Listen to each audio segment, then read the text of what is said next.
آج انشاءاللہ تعالی ہم سورہ بنی اسرائیل کی آیت نمبر 23 سے آنورڈ سٹارٹ لیں گے۔ اس کا شروع کا حصہ ہم نے پچھلی دفعہ کور کیا تھا۔ یہ ذرا لمبی آیت ہے اور اس میں بھی جو 10 کمانڈمنٹس اللہ تعالیٰ نے بنی اسرائیل کو دی تھی، 10 بنیادی احکام، ان کا قرآنک ورژن یہاں پہ ڈسکس ہو رہا ہے۔ پہلی کمانڈ توحید سے متعلق تھی، اس پہ میں نے آلموسٹ 30 منٹ گفتگو کی تھی پچھلی دفعہ۔ اسی آیت کے اندر اب اس سے اگلی کمانڈ آ رہی ہے، اعوذ باللہ من الشیطان الرجیم، بسم اللہ الرحمن الرحیم، وَقَضَىٰ رَبُّكَ أَلَّا تَعْبُدُوا إِلَّا إِيَّهُ، اور تمہارے رب نے یہ بات طے کر دی تھی کہ مت پوجنا کسی کو سوائے اس کے۔ یہ پہلی کمانڈ۔ اسی کے ساتھ دوسری کمانڈ، وَبِالْوَالِدَيْنِ إِحْسَانًا، اور اپنے ماں باپ کے ساتھ احسان کی روش اختیار کرنا۔ قرآن حکیم میں 5 مقامات ایسے ہیں جن میں توحید کے فوراً بعد ماں باپ کے ساتھ حسن سلوک کرنے کا حکم آیا ہے۔ یہ کوئی معمولی بات نہیں ہے۔ 5 مقامات پہ توحید کے فوراً بعد، سورۃ البقرہ میں، سورۃ الانعام کے اندر، سورۃ النساء کے اندر، سورہ لقمان کے اندر، اور یہ سورہ بنی اسرائیل۔ یہ 5 مقامات ہیں کہ ماں باپ کے ساتھ حسن سلوک کرنا۔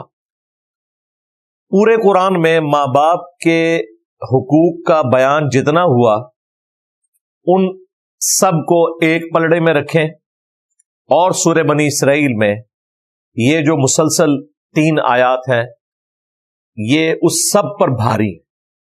اس میں کافی تفصیل کے ساتھ ذکر ہوا ہے۔ انشاءاللہ ہم اس کے ترجمے کو بھی کور کریں گے، اس پہ ٹائم بھی زیادہ لگائیں گے، اس سے ریلیٹڈ احادیث کو بھی انشاءاللہ تعالی میں ڈسکس کروں گا۔ ایک چیز اس میں یہاں پہ سکپ ہے جو کہ باقی جگہوں پر آئی، خصوصاً سورہ لقمان کے اندر، کہ اگر ماں باپ تجھے حکم دیں کہ تو میرے خلاف چلے یا شرک کرے، پھر تم نے ان کا کہنا نہیں ماننا، لیکن ساتھ ہی فرمایا دنیا میں معروف طریقے سے ان کے ساتھ چلنا ہے۔ معروف طریقہ یہ ہے کہ ان کے کھانے پینے کا خیال رکھنا، ان کے رہائش کے پوائنٹ آف ویو سے جو مسائل ہیں انہیں ایڈریس کرنا، بیمار ہو جائیں تو ان کی دیکھ بھال کرنا، یہ دنیا میں معروف طریقے سے چلنا ہے۔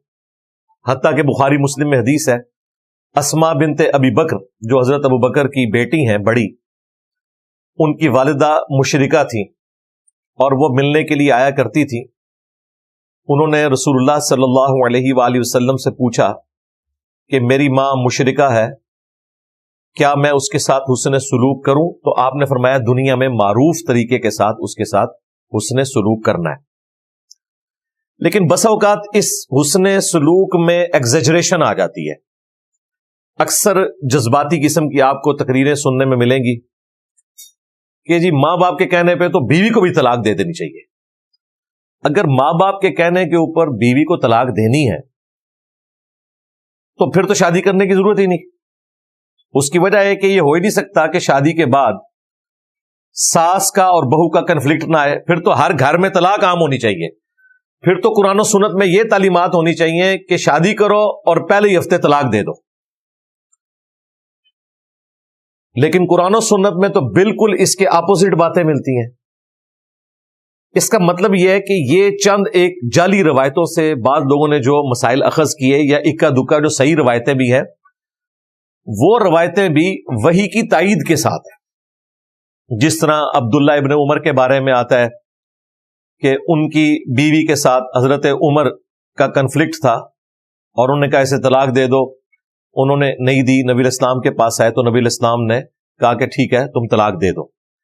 اب نبی صلی اللہ علیہ وآلہ وسلم کو تو وحی کی تائید حاصل ہے، وہ اگر کسی سے فرما رہے ہیں تو وہ صرف زبانی کلامی نہیں کہہ رہے، اس چیز کو نبی الاسلام نے کہیں مشروع نہیں فرمایا، ورنہ حدیثیں یوں ہوتی کہ جب ماں باپ تمہیں طلاق دینے کا کہیں تو فوراً اپنی بیوی کو طلاق دے دو. تو پھر سب سے پہلے تو سارے صحابہ کرام بغیر بیویوں کے بیٹھے ہوتے, کیونکہ یہ کنفلکٹ تو شروع سے چل رہا ہے, اور جوائنٹ فیملی سسٹم میں یہ نیچرل ہے. اس کے الٹ ضرور ملتا ہے. قرآن میں بیوی کے ساتھ, بچوں کے ساتھ, ماں باپ کے ساتھ حسن سلوک کا ذکر ہے. طلاق کو آخری درجے تک اوائڈ کرنے کا ذکر موجود ہے. اور احادیث میں تو جس طریقے سے کھول کھول کر نبی علیہ السلام نے بیان فرمایا, اس کے بعد تو گنجائش نہیں رہتی. بخاری مسلم میں حدیث ہے, عورت مرد کی ٹیڑھی پسلی سے پیدا ہوئی ہے, اسے سیدھا کرنے کی کوشش نہ کرو ورنہ اسے توڑ بیٹھو گے, اور اسے طلاق دینا اسے توڑنا ہے. اس کا مطلب ہے نبی علیہ السلام نے کہا کہ نہیں توڑنا اسے.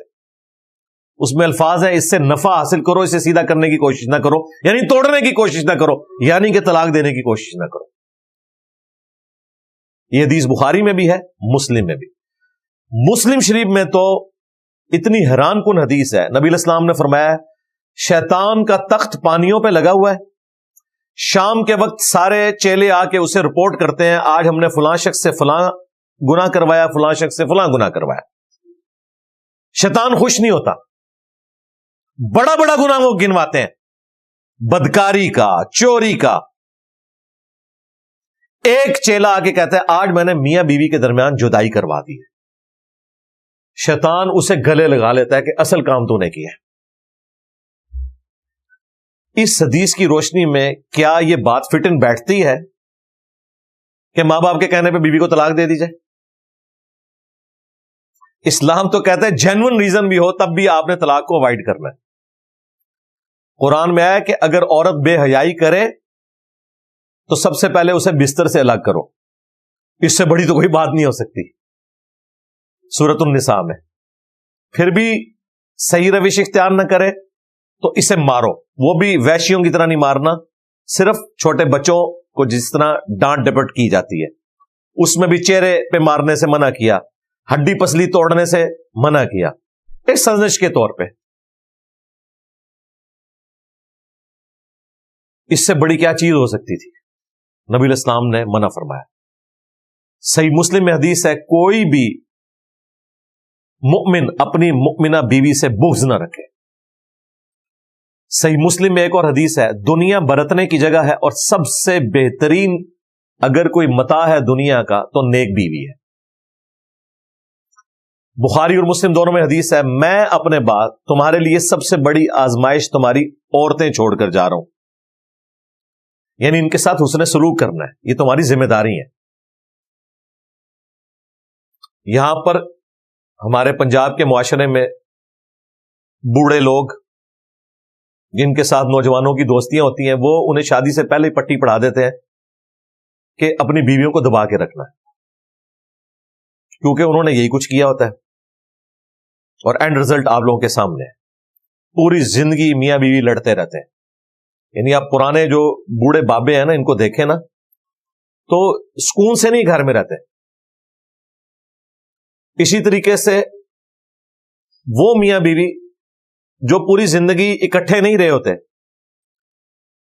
بڑھاپے میں جب ریٹائرمنٹ کے بعد مرد گھر واپس آتا ہے کچھ عرصے بعد آپ طلاق سن لیتے ہیں. یہ عام آپ نے سنا ہوگا, یہ خصوصاً فوجیوں میں بہت ساری طلاقیں اس طرح کی ہو جاتی ہیں کیونکہ انہیں ساتھ رہنے کی عادت نہیں ہوتی, اور بڑھاپے کے وقت اب دونوں کی ہڈیاں اپنی جگہ فکس ہو چکی ہیں, کوئی پیچھے ہٹنے کے لیے تیار نہیں ہے. وہ طلاق ہو جاتی ہے اور وقت پڑ جاتا ہے بچوں کو. ماں کو بھی انہوں نے سنبھالنا ہے, باپ کو بھی سنبھالنا ہے, اور ایک جگہ نہیں رکھنا. ظاہر ہے وہ نامحرم ہو گئے ایک دوسرے کے لیے. یہ بہت بڑی آزمائش. یہ وہ ریئل ٹائم پرابلمز ہیں جو لوگ ہم سے آ کے ڈسکس کرتے ہیں اور کہتے ہیں نہیں کیا کریں, مصیبت بن گیا آخری وقت میں ہمارے ماں باپ ہمارے لیے. وہ آپس میں غصے میں الجھے ہیں اور طلاق کر کے تو مصیبت ہماری جان کو ڈال دی ہوئی ہے. سب کے پاس تو فائنینشیل ریسورسز ایسے نہیں ہوتے نا کہ وہ ماں باپ کو الگ الگ مکانوں میں رکھ سکے. یہ ایک عذاب والی صورتحال شروع ہو جاتی ہے کیونکہ ساتھ رہنے کا تجربہ نہیں ہوتا. کورونا کے دنوں میں آپ نے نہیں سنا تھا کتنے لوگوں کی طلاقیں ہو گئی یورپ امریکہ میں, کیونکہ پہلے تو مصروف رہتے تھے ایک دوسرے کے ساتھ, بس اتنا ہی ریلیشن شپ تھا کہ بچوں کے پوائنٹ آف ویو سے کوئی تھوڑی بہت ڈسکشن ہو گئی, یا جاب کے پوائنٹ آف ویو سے, یا کھانے پینے کے موقع پہ, جب ساتھ پورا دن گزارنا پڑا تو دونوں ہی ڈان ہیں, عورتیں بھی ڈان ہیں اور ان کے ہسبینڈ بھی ڈان بنے ہوئے. اور at the end of the day Europe میں تو یو کے اندر کئی ایک میں نے یعنی مین ٹی وی چینلز کے اوپر خبریں دیکھی ہیں کہ کئی مردوں کو ان کی بیویوں نے مارا ہے. یہاں تو زیادہ تر مرد مارتے ہیں نا, وہاں زیادہ تر عورتیں مارتی ہیں. اور وہ کورونا کے دنوں میں جب لاک ڈاؤن چل رہا تھا, شکر ہے وہ لاک ڈاؤن ختم ہوا اور بعد میں زندگی نارملائز ہوئی. اسی طریقے سے بخاری شریف سے ایک حدیث پیش کی جاتی ہے کہ حضرت ابراہیم علیہ السلام جب حضرت اسماعیل علیہ السلام کی غیر موجودگی میں ان کے گھر آئے ملنے کے لیے, تو ان کی بیوی کے ساتھ انٹریکشن ہوا, یعنی اپنی بہو کے ساتھ. واپسی پہ جاتے ہوئے انہوں نے کہا کہ جب اسماعیل آئے تو اسے میری طرف سے پیغام دینا ہے کہ اپنے گھر کی چوکھٹ بدل لے. تو جب حضرت اسماعیل علیہ السلام واپس آئے, ان کو میسج دیا ان کی بیوی نے, تو انہوں نے طلاق دے دی اپنی بیوی کو, یعنی وہ کوڈ ورڈز میں بات کی تھی. بھائی حضرت ابراہیم علیہ السلام خلیل اللہ ہے, انہوں نے کوئی اندازہ نہیں لگایا تھا, ان کے پاس غیبی خبر تھی. غیبی خبر کے بغیر اٹکل پچو چلانا یہ نبی کی تو شان ہی نہیں ہے. اس طرح کے واقعات سے یہ پریسیڈنٹ سیٹ کرنا کہ آپ لوگوں کو یہ ترغیب دلائیں کہ ٹھیک ہے جی, ماں باپ اگر خوش نہیں ہے تو بیوی کو طلاق دے دو, اس کو سمجھنے کے لیے بڑی آسان بات ہے. جو یہ مشورہ دیتا ہے نا, اسے کہا جائے کہ اگر تیری بیٹی کو تیرا داماد اپنے ماں باپ کے کہنے پہ طلاق دے تو وہ کانوں کو ہاتھ لگائے گا, کہے گا نہیں ظلم ہے. تو جس کے لیے تم کوشش کر رہے ہو وہ بھی تو کسی کی بیٹی ہے. دنیا میں آپ نے ایشوز کو ریزالو کرنا ہے نا, اپنے آپ کو اس کی جگہ پہ رکھ کے دیکھیں, پھر آپ کو بڑی آسانی سے سمجھ آ جائے گی کہ اس وقت یہ بندہ زیادتی کر رہا ہے یا واقعی یہ بیچارہ مظلوم ہے, اسے بات سمجھ نہیں آ رہی. ہو سکتا ہے میں بھی اس کی جگہ پہ ہوں تو یہی صورتحال ہو. لیکن یہ بہت کم لوگ ہیں جو یہ امیجنیشن میں بھی تصور کرنے کے لیے تیار ہوتے ہیں. جس طرح کا آئیڈیل داماد ساس سسر چاہ رہے ہوتے ہیں نا, اس طرح کا آئیڈیل وہ اپنے بیٹے کو نہیں بننے دیتے اپنی بہو کے لیے. جو خوبیاں اپنی بہو کے لیے وہ چاہ رہے ہوتے ہیں نا کہ وہ یہ بھی کرے یہ بھی کرے یہ بھی کرے, اپنی بیٹی کے لیے کبھی نہیں چاہتے کہ وہ بھی اپنے ساس سسر کے ساتھ یہ بھی کرے یہ بھی کرے یہ بھی کرے. تو رزلٹ آپ کے سامنے ہے. تو حسن سلوک اپنی جگہ, لیکن یہ اس قسم کی چیزوں کو بیچ میں داخل کر کے اسے حسن سلوک کا نام دینا یہ بالکل غلط بات ہے.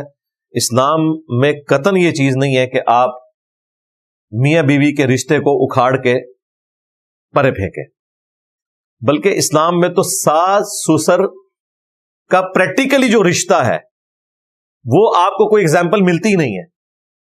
نبی علیہ السلام کے مبارک دور میں, صحابہ کرام کے دور میں, کیوں؟ وہاں ضروریات کم تھی. جیسے ہی شادی ہوتی تھی ایک خیمہ الگ سے لگ جاتا تھا نئی فیملی کا, وہ الگ ہو جاتے تھے, یوں لڑائی جھگڑے بھی کم ہوتے تھے. حسن سلوک اپنی جگہ جاری ہے, وہ ذہن میں رکھیے گا. وہ بیٹے کی ذمہ داری ہے اس نے اپنے ماں باپ کے ساتھ حسن سلوک کرنا ہے. بیمار ہو جائیں گے ان کی خدمت کرے گا, ان کے کھانے پینے کا رہائش کا بندوبست کرے گا, یہ اس نے کرنا ہے. وہ اس کی اپنی ذمہ داری اپنی جگہ موجود ہے. اس لیے ان آیات کو بیان کرتے وقت تصویر کا دوسرا رخ بیان کرنا ضروری ہے. اب آ جائیں ماں باپ کے حقوق کی طرف. 5 مقامات پہ, جن میں سے ٹاپ آف لسٹ یہ مقام ہے. ایک چیز اس میں مینشن نہیں ہوئی تھی, سورہ لقمان میں آئی تھی کہ شرک کا کہیں تو پھر ان کا کہنا نہیں ماننا, وہ امپلائڈ تھا. وہ تو بخاری مسلم میں حدیث ہے کہ خالق کی نافرمانی میں مخلوق کی اطاعت نہیں کی جا سکتی, سیدھی سی بات ہے. لیکن پھر بھی انصاف کا تقاضا تھا, میں یہاں پہ کراس ریفرنس دیتا. باقی جتنی تفصیل کے ساتھ یہاں ماں باپ کے ساتھ حسن سلوک کا ذکر ہے, اتنی تفصیل نہ سورہ البقرہ میں آئی, نہ سورۃ النساء میں, نہ سورۃ الانعام میں, نہ سورہ لقمان میں, جو یہ 5ویں مقام میں آئی. ایک چیز 5 مقامات پہ کامن ہے کہ توحید کے بعد سب سے پہلے اللہ تعالیٰ نے ماں باپ کے ساتھ حسن سلوک کا ذکر کیا. اور فرمایا کہ ماں باپ کے ساتھ حسن سلوک کرو، وبالوالدین احسانا، اور اس میں بھی خصوصاً اما یبلغن عندک الکبر، اگر یہ تمہارے سامنے بڑھاپے کی حالت کو پہنچ جائیں، احدہما او کلاہما، وہ دونوں یعنی ماں اور باپ دونوں یا ان میں سے کوئی ایک، فلا تقل لہما اف، تو انہیں اف بھی نہ کہنا۔ یہ محاورتاً بات ہے، عربی زبان میں سب سے ہلکی بات یہی تھی، اف۔ جس طرح ہم پنجابی میں غصے کے اظہار کے لیے کہتے ہیں یہ عربی میں اف ہے، یہ بھی کہنے کی اجازت نہیں ہے، اف بھی نہ کہنا۔ اور خصوصاً بڑھاپے کا ذکر اس لیے ہوا کہ بڑھاپے میں جا کے ماں باپ بچوں والی عادتوں کا شکار ہو جاتے ہیں، باتوں کو بار بار ریپیٹ کرنا، اس میں سننے والے کے لیے کوف بھی ہوتی ہے لیکن اس کو برداشت کرنا ہے، انہیں اف بھی نہ کہنا۔ میں نے تو اس میں جو سب سے آسان ذریعہ ڈھونڈا ہے نا بچنے کا، وہ یہ ہے کہ آپ جتنی مختصر گفتگو کریں گے اتنے ہی گستاخی کے چانسز کم ہو جائیں گے۔ جتنی زیادہ گفتگو کریں گے اور اس میں پھر معاملات کھلتے چلے جائیں تو اس میں پرابلم زیادہ کھڑی ہوتی، ٹو دی پوائنٹ معاملات کو لے کے چلیں تو یہ چانسز کم ہو جائیں گے۔ ادروائز ظاہر ہے انسان ہے، انسان کو دوسرے انسان کی ایکٹیویٹیز کے اوپر غصہ آ ہی جاتا ہے، وہ آگے ذکر بھی آ جائے گا کہ اس طرح کبھی ہو جائے گا۔ اگر تم بدنیت نہیں ہو نا، جان بوجھ کے ایسا نہیں کر رہے، تو اللہ تعالیٰ بخشنے والا مہربان ہے۔ انٹینشنلی کوئی گستاخی کی نیت نہ ہو، وہ تو پھر قابل گرفت ہے، اس کے اوپر تو کوئی چھٹکارے والی بات نہیں ہے۔ لیکن حد الامکان کوشش کرنی ہے کہ اگر وہ دونوں بڑھاپے کی حالت میں دونوں یا دونوں میں سے ایک پہنچ جائیں تو انہیں اف بھی مت کہنا، ولا تنہرہما، اور انہیں مت جھڑکنا۔ اب یہ ہمیں ویسے آکورڈ لگ رہا ہوتا ہے کہ ماں باپ کو کون جھڑکتا ہوگا، لیکن یہ ٹی وی پہ آپ دیکھ لیں کس طریقے سے خبریں آتی ہیں، ویڈیوز بنی ہوئی ہیں، مار رہے ہیں ماں باپ کو، گھر سے نکال دیتے ہیں، اولڈ ایج ہاؤسز میں رکھوا دیتے ہیں۔ یورپ امریکہ میں اگر رکھواتے ہیں تو مار پیٹ کے نہیں رکھواتے، وہاں کوئی مارنے کا سوچ بھی نہیں سکتا، وہاں پرابلم الگ ہے کہ وہ ذمہ داری اٹھا نہیں سکتے، اور وہ اپنی جگہ جسٹیفائی ہیں کیونکہ ان کے ماں باپ نے بھی بچپن میں ان کے ساتھ اسی قسم کے سلوک کیا ہوتا ہے۔ وہ اپنی لائف بھرپور گزار رہے ہوتے ہیں اور پیرلر میں بس کبھی اسکول بورڈنگ اسکول میں داخل کروا دیا، پھر جب وہ کہتے ہیں اب ہم ان کو اسکول میں داخل کروائیں گے۔ ہمارے سب کانٹیننٹ کے معاشرے میں جو ماں باپ کا ایک گہرا رشتہ ہے اپنی اولاد کے ساتھ، تن من دھن لگا دیتے ہیں۔ جتنے بھی آپ کو کامیاب لوگ نظر آ رہے ہیں ان کے پیچھے آپ کو سب سے زیادہ کنٹریبیوشن ان کے ماں باپ کی نظر آتی ہے، فائنینشیل بھی، اخلاقاً بھی، ہر لحاظ سے، تب وہ کسی مقام کے اوپر پہنچتے ہیں۔ یہاں تو معاملہ ڈیفرنٹ ہے، یہاں تو یعنی پھر وہ جسٹیفائی ہے یہ چیز کہ اولاد کا کام ہے کہ ماں باپ کے ساتھ حسن سلوک کرے،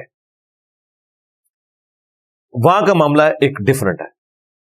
تو جھڑکنا بھی نہیں، وَقُلْ لَهُمَا قَوْلًا كَرِيمًا، اور ان کے ساتھ بات نرمی کے ساتھ کرنی ہے، رسپیکٹ کے ساتھ کرنی ہے۔ وَاخْفِضْ لَهُمَا جَنَاحَ الذُّلِّ مِنَ الرَّحْمَةِ، اور اپنے بازو کندھے جھکا کر رکھنے ہیں عاجزی کے ساتھ، یعنی اس کو لفظی ترجمہ تو یہ ہے کہ اپنے پروں کو بچھا کے رکھنا ہے، جیسے ایک ماں بچوں کی حفاظت کرتی ہے یا ایک مرغی اپنے چوزوں کو اپنے پروں کے نیچے لیتی ہے، اس طریقے سے ماں باپ کے ساتھ بڑھاپے میں سلوک کرنا ہے۔ جناح الذل من الرحمہ، رحمت کے ساتھ۔ وَقُلْ رَبِّ ارْحَمْهُمَا كَمَا رَبَّيَانِي صَغِيرًا، اور ان کے حق میں یہ دعا کرنی ہے کہ اے رب ہمارے ان دونوں پر رحم فرما جس طرح انہوں نے بچپن میں مجھے پالا تھا۔ یہ دعا یاد ہونی چاہیے، تشہد میں پڑھیں، آگے پیچھے پڑھیں اپنے ماں باپ کے لیے، رب ارحمہما کما ربیانی صغیرا، اے رب ہمارے ان دونوں پر رحم فرما جس طرح بچپن میں انہوں نے ہمیں پالا تھا۔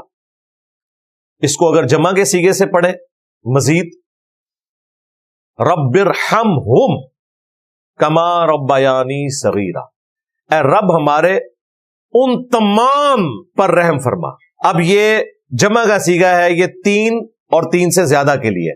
عربی میں جمع 3 سے شروع ہوتی ہے. یہاں تسنیہ کا صیغہ ہے ان دونوں پر. رب ارحمہما ان دونوں پر، رب ارحمہم ان تمام پر. اس کو جمع کے صیغے سے بدلیں گے تو اس میں آپ اپنے دادی، دادا، نانی، نانا وہ بھی سارے شامل ہو جائیں گے.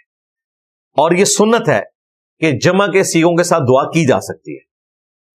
نبی علیہ السلام کی کئی دعائیں ہیں جو سنگولر کے صیغوں کے ساتھ ہیں اور صحابہ کرام نے انہیں جمع کے صیغوں کے ساتھ پڑھا ہے. بعض اوقات تو نبی علیہ السلام نے بھی ان کو جمع کا صیغہ کر دیا، جس طرح اللہم اجرنی من النار احادیث میں آیا ابو داؤد کے اندر. ہم اسے جمع کے صیغے کے ساتھ پڑھتے ہیں اللہم اجرنا من النار. یا حی یا قیوم برحمتی کا استغیث، الف کے ساتھ حمزہ سے پڑھیں گے تو سنگولر کا صیغہ ہے. نون کے ساتھ پڑھیں گے برحمتی کا نستغیث تو جمع کے صیغہ ہو جائے گا. اللہم اہدنی فی من ہدیت سنگولر کا صیغہ، اللہم اہدنا فی من ہدیت پلورل کا صیغہ. صحابہ کرام نے جمع کے صیغوں کے ساتھ، صحیح ابن خزیمہ میں موجود ہے، ابی ابن کعب جب وطر کی جماعت کرواتے تھے تو اللہم اہدنا فی من ہدیت وعافنا فی من عافیت جمع کے صیغوں سے اینڈ پہ دروشی بھی پڑھتے تھے. تو رب ارحمہم کما ربیانی صغیرا، اے اللہ ان میرے تمام آباء و اجداد پہ، ماں باپ، دادی دادا، نانی نانا سارے شامل، رحم فرما جس طرح بچپن میں انہوں نے مجھ پر رحم کیا تھا. کتنی بیسٹ دعا ہے. یعنی ان کے احسانات کا بدلہ تو ہی دے سکتا ہے. دوسرا، ماں باپ کے دل میں شفقت وہ بھی تو اللہ ہی نے ڈالی ہے. اولاد کے دل میں بھی شفقت اللہ ہی ڈالے گا اپنے ماں باپ کے لیے. اللہ ہی شفقت ڈالنے والا ہے. بلٹ ان تو اس نے رکھی ہوئی ہے لیکن اسے ایگزیکیوٹ کرنا یہ نصیب والوں کا حصہ ہے. یہ دعا یاد رکھیں. دوسری دعا جو حضرت ابراہیم علیہ السلام نے کی تھی، رب اجعلنی مقیم الصلاۃ ومن ذریتی ربنا وتقبل دعاء ربنا اغفر لی ولوالدی وللمؤمنین یوم یقوم الحساب. سورہ ابراہیم میں آتی ہے اور اس کا بیسٹ موقع ہے تشہد میں. بخاری مسلم میں حدیث ہے، جب تشہد پڑھ چکو، دروشی پڑھ چکو، جو چاہو اپنے رب سے مانگو. اس میں آپ یہ دعائیں شامل کریں روزانہ. میں تو الحمدللہ ڈیلی پڑھتا ہوں. یہ سب سے بیسٹ موقع ہے. اسی طریقے سے قنوت وطر کے بعد بھی جو دعائیں آپ پڑھتے ہیں مزید صحابہ کرام سے ثابت ہیں، ان میں یہ شامل کریں. ماں باپ زندہ ہیں یا مر چکے، دونوں حالتوں میں ان کے لیے دعا کرنا. یہ ماں باپ پہ کوئی احسان نہیں ہے، یہ اللہ تعالی کے حکم کو آپ نے پورا کرنا ہے اور اس میں آپ کے لیے بھی نفع ہے. ساتھ ہی ساتھ اپنے بیوی بچوں کے لیے بھی دعا کریں. وہ بھی قرآن میں سورہ الفرقان میں سکھائی گئی. ربنا هب لنا من ازواجنا وذریاتنا قرۃ اعین وجعلنا للمتقین اماما. اے رب ہماری بیویوں میں اور ہماری اولاد میں ہماری آنکھوں کی ٹھنڈک بنا دے. یعنی ان کے اعمال ایسے ہوں کہ میری آنکھیں ٹھنڈی ہوں، اور ہمیں پرہیزگار لوگوں کا امام بنا، پرہیزگار لوگوں کا فور فادر، ابا و اجداد ہمیں بنا دے. یعنی ہماری نسل میں بھی سب لوگ پرہیزگار ہوں. یہ دعا ہے. یہ دعا بیوی بچوں کے لیے. اور ایک دعا ایسی ہے جو آپ نے اپنے تمام رشتہ داروں کے لیے، پوری امت کے لیے کرنی ہے. اللہم ربنا آتینا فی الدنیا حسنہ وفی الآخرۃ حسنہ وقینا عذاب النار. اس میں سارے شامل ہو جائیں گے. رب ہمیں دنیا میں بھی بھلائیاں عطا فرما، آخرت میں بھی بھلائیاں عطا فرما، اور آخرت کی سب سے بڑی بھلائی عطا فرما دے کہ ہمیں آگ کے عذاب سے بچا لے. آمین. تو یہ 3 دعائیں کم از کم یاد کر لیں اور انہیں تشہد میں پڑھیں. تشہد کے علاوہ بھی ایک اور موقع ہے، صحیح مسلم میں حدیث ہے، سجدے میں انسان اپنے رب کے سب سے زیادہ قریب ہوتا ہے، لہذا خوب دعائیں مانگا کرو. 3 دفعہ سبحان ربی الاعلیٰ پڑھ کے، یا باقی جو تسبیحات ہیں، سبوح قدوس رب الملائکۃ والروح. ایک اور تسبیح بخاری مسلم میں آئی ہے، سبحانک اللہم ربنا وبحمدک اللہم اغفر لی. یہ دعائیں بھی پڑھیں اور ساتھ یہ دعائیں بھی پڑھیں. کسی ایک سجدے میں پڑھ لیں، یہ نہیں کہ ہر سجدے میں پڑھنی ہے. 5 نمازوں میں کسی ایک نماز کی کسی ایک رکعت میں بھی یہ دعائیں آپ نے پڑھ لی تو ایک دن میں آپ نے جو حق ادا کرنا تھا دعا والا وہ کر لیا، ونس ہی کافی ہے۔ لیکن یہ دعائیں یاد ہوں گی تو آپ پڑھیں گے، ترغیب دلائی جائے گی تو پڑھیں گے۔ ماں باپ کے حقوق کے حوالے سے ایک حدیث بڑی مشہور ہے بخاری اور مسلم میں۔ نبی صلی اللہ علیہ وآلہ وسلم سے ایک صحابی نے پوچھا کہ میرے حسن سلوک کا سب سے زیادہ حقدار کون ہے اس پلانٹ ارتھ پہ مخلوقات میں سے؟ نبی علیہ السلام نے فرمایا تیری ماں۔ دوسری بار پوچھا، فرمایا تیری ماں۔ تیسری بار پوچھا، فرمایا تیری ماں۔ چوتھی بار پوچھا تو فرمایا تیرا باپ۔ یعنی اگر ماں باپ کے حقوق کے 4 حصے کیے جائیں تو 3/4 ماں کا حق ہے، 1/4 باپ کا حق ہے۔ اور اس کی حکمت بھی اللہ تعالیٰ نے قرآن میں بیان فرمائی ہے۔ سورہ لقمان کے اندر دودھ پلاتی ہے ماں، اور پھر وہ جب پریگنینسی کی تکلیف سے گزرتی ہے اس کا ذکر بھی اللہ تعالیٰ نے کیا ہے۔ اس کی وجہ سے اللہ تعالیٰ نے ماں کا حق زیادہ رکھ دیا ہے۔ حتیٰ کہ سنن نسائی میں حدیث ہے جنت تیری ماں کے قدموں کے پاس ہے، یعنی ماں کی خدمت کر کے جنت کمائی جا سکتی ہے۔ اسی طریقے سے جامعہ ترمذی میں اور سنن ابن ماجہ میں حدیث ہے کہ تیرا باپ جنت کا دروازہ ہے، اب یہ تیری مرضی ہے تو اس کی حفاظت کرنا چاہتا ہے یا نہیں کرنا چاہتا۔ باپ کے لیے بھی فضیلت آئی ہے۔ ویسے مشہور تو حدیث یہی ہے کہ جنت ماں کے قدموں کے نیچے ہے، باپ والی حدیث بھی ہے۔ جامعہ ترمذی میں اور ابن ماجہ میں ایک اور حدیث ہے تو اور تیرا مال تیرے باپ کا ہے، تو وہ حدیث الگ سے ہے۔ پھر وہ مشہور حدیث جو جامعہ ترمذی کے اندر موجود ہے اور المستدرک للحاکم میں، بڑی ایکسٹراڈنری حدیث ہے، اور اس کا کچھ حصہ مسلم شریف میں بھی ہے۔ مسلم شریف میں جو ماں باپ سے متعلق حصہ ہے نا وہ مسلم شریف میں ہے کہ ہلاک ہو جائے وہ شخص جو ماں باپ کو، دونوں کو یا دونوں میں سے کسی ایک کو بڑھاپے کی حالت میں پائے اور ان کی خدمت کر کے جنت نہ کما سکے۔ نبی علیہ السلام نے اس کے اوپر آمین کہا ہوا ہے۔ مسلم شریف میں اتنا ہی حصہ ہے، لیکن یہ پوری حدیث جامعہ ترمذی میں المستدرک للحاکم میں ہے، فضل الصلاۃ علی النبی کے اندر بھی موجود ہے۔ اس میں 3 الفاظ ہیں۔ نبی علیہ السلام مسجد میں تشریف لائے، آپ نے ممبر کی پہلی سیڑھی پر قدم رکھا، فرمایا آمین، دوسری پہ رکھا، فرمایا آمین، تیسری پہ رکھا، فرمایا آمین۔ صحابہ کرام نے کہا یا رسول اللہ آج آپ نے ایسا عمل کیا ہے جو ہم نے آپ کو پہلے کرتے ہوئے نہیں دیکھا۔ اچھا میرا ایک معصومانہ سوال ہے، دنیا کے سارے غوثوں سے بڑے غوث وہاں بیٹھے ہوئے تھے، انہیں تو نہیں پتا چلا نبی علیہ السلام نے آمین کیوں کہا ہے؟ یہ کہتے ہیں جی عبد القادر جیلانی جو ہے نا وہ کائنات کو اس طرح دیکھ رہے ہیں جس طرح ایک رائی کا دانہ ہتھیلی پر ہوتا ہے، اور دوسری طرف آپ کو یہ بھی کہانی کراتے ہیں کہ بڑے سے بڑا غوث قطب ابدال ہو ایک صحابی کے گھوڑے کے قدموں کی خاک کے برابر بھی نہیں، یہ کہتے ہیں نا۔ تو سارے غوث تو وہاں بیٹھے ہوئے تھے بڑے، کسی کو نہیں پتا چلا کہ نبی علیہ السلام آمین کیوں کہہ رہے ہیں۔ اس کا مطلب ہے یہ کہانی کرواتے ہیں آپ کو صرف۔ تو نبی علیہ السلام نے فرمایا کہ حضرت جبرائیل آئے تھے، یار حضرت ابو بکر عمر عثمان و علی کو تو حضرت جبرائیل نہیں نظر آئے، تو بھائی پھر ہم یہ کہیں گے نا کہ ابو بکر عمر عثمان علی جیسا ہے ہی کوئی نہیں، تیرا غوث پاک تشاہی کوئی نہیں ان کے مقابلے پہ۔ اور ظاہر ہے عبد القادر جیلانی اس سے ناراض نہیں ہوں گے یہ بات سن کے، کیونکہ انہوں نے خود کہانی لکھی ہوئی ہے بنیاد الطالبین میں، یہ کہانی ہے، فراڈ ہے، ہم نہیں مانتے، لیکن غوث پاک کے خلاف تو یہ دلیل ہے نا۔ انہوں نے خود بنیاد الطالبین میں لکھا ہوا ہے کہ بڑے سے بڑا غوث قطب ابدال ایک صحابی کے گھوڑے کے قدموں کی خاک کے برابر نہیں۔ پھر انہوں نے کہا کہ حضرت برا نہ بناؤ، اسی تو کہہ رہے ہیں ابو بکر عمر عثمان و علی جیسا کوئی نہیں، اسی تو چاہیے کوئی نہیں۔ آپ نے تو کہا تھا کہ ابو بکر عمر عثمان و علی کے گھوڑے کی خاک جیسا کوئی نہیں، میں تو شاہی کوئی نہیں۔ ہم نے تو پھر بھی تھوڑا سافٹ کر دیا ہے، حالانکہ یہ بھی جعلی بات ہے۔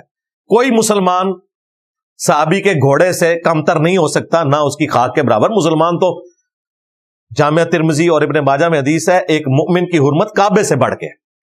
یہ کہانیاں بنائی ہوئی ہیں انہوں نے، جعلی ہیں، لیکن یہ کہانیاں ہم نے ان کے گلے فٹ کر دی ہیں۔ گھنٹی جو انہوں نے